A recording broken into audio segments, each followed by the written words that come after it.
I think anybody with any frame of reference about the country and about legal matters knows it's not possible to have an obstruction of Congress charge lodged if you have executive privilege. All right.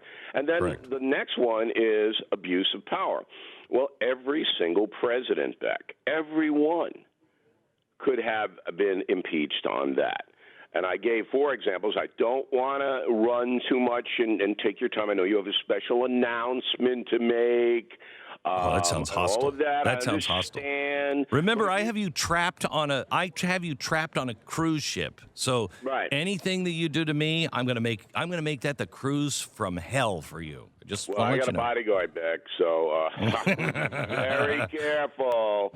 Yeah. Well, anyway, I've got if you more. want to know abuse of power of any president, hit me with the name. George Washington, Abraham Lincoln, Barack Obama, George W. Bush, JFK. Hit me with a name, and I'll tell you how they abuse their power. Every single Okay, I'm going to hit you with a name. George Washington. I want to hear that. George Washington, remember, when he won the presidency, there was no popular vote because there wasn't any country really. We had won the war, but the precincts weren't set up. Nancy Pelosi was just born. It was. I'm sorry, I didn't mean that. It's Christmas time. Yeah, no, I know. So George Washington was told in no uncertain terms, you are a civilian leader. You are not to use the military. This is the founding fathers, the guys in Philadelphia. There was no Washington, D.C., said, you are going to be the first president, and we're electing you, okay, because we're the Congress. But you don't bring in your army. Okay, George was fine with that, right? He's the first president, first inaugural address, takes the oath of office. And what does George do? About a year later, he marches troops into Pennsylvania, put down a whiskey rebellion. Yeah. Okay, which was led by you. All right? And well, and it could have been. Rebellion was basically these guys in Pennsylvania said, we're not going to pay tax on whiskey because the government says we have to. All right, now that should have been taken care of by the Pennsylvania militia, not by federal troops under the president. He could have been charged easily with abuse of power. Okay, it's a little pinheady. I understand that, but no, I mean it was a halfway interesting story. Halfway, and, okay. Well, that's better than usual, Beck, right? Right, I know. Okay, all right. At this point, you and Stu are usually in a hammock in the land of Nod. All right, go ahead. Well, because you put us to sleep. I got the IG Horowitz report. Yes. Did you see the FISA court's response to this? Yes, but I'm not applauding the FISA court. They should have been out front a long time ago. No, I know that. Yeah, they knew. So now they're all in trouble because these judges had to know this was bull. All right. They have TV sets. They read newspapers. Yeah. They listen to the Glenn Beck program. In fact, all of the FISA judges just texted me, what's the special announcement? I can't I have to tell you. Well, you tell him just keep listening in 14 minutes. Yeah. Because we get the fathead off from his blubbering about whatever you're talking about. Father Christmas, thank you. Fathead. Very good.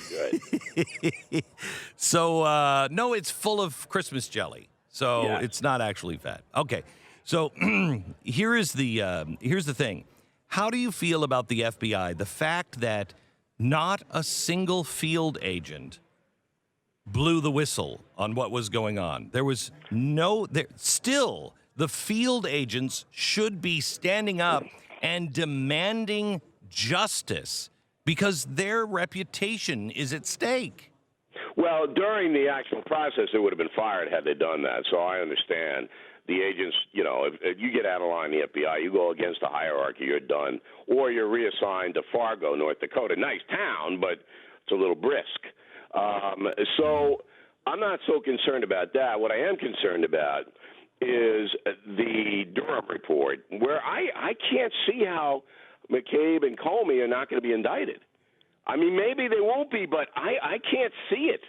They absolutely are responsible for this bogus stuff being given to the FISA judges, and absolutely responsible for illegal wiretapping, surveillance of the Trump campaign. So I figure that Durham is going to find that out because now the FBI agents are going to give these guys up. You know they're going to give them up. They're not going to protect Comey and McCabe, fired. No. So I expect that will happen in the late spring, early summer.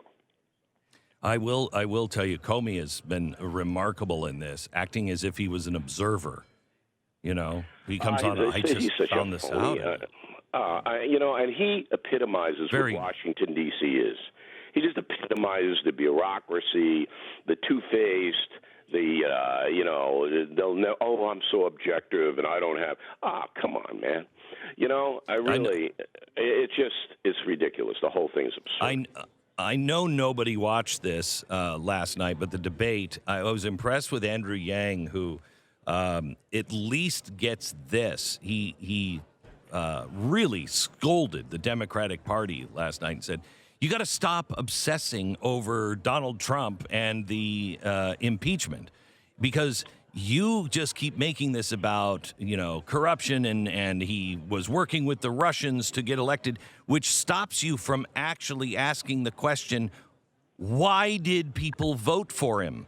And he went on this screed that was very well thought out that said, it's because we're completely out of touch with the American people and their pain, and they're sick of it. I thought it was amazing. Yang's a smart guy, but he is caught up in all the hysteria. I tweeted last night all throughout for my audience on BillO'Reilly.com, which is one of the perks they get. And at 8:42 in the debate, began at 8 o'clock, Yang said that he favors moving Americans to higher ground, Beck. All right? So what if you don't want to move to higher ground? I know. Hey, I'm happy here in West Palm Beach. I really don't want to move to Wyoming to the Tetons. Okay? Right. Honestly, you're moving to higher ground.